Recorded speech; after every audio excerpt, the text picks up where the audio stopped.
In the process of customizing your website, follow these steps.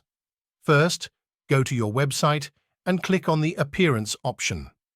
Once there, navigate to the Themes section and click on Add New Theme. In the search bar, type Ash Theme to find the desired theme. After locating it, click on Activate to apply the Ash theme to your website. Now take a moment to explore and observe the changes on the Themes page. This step-by-step process will help you easily customize the appearance of your website using the Ash theme. If you have any questions or need further assistance, feel free to ask.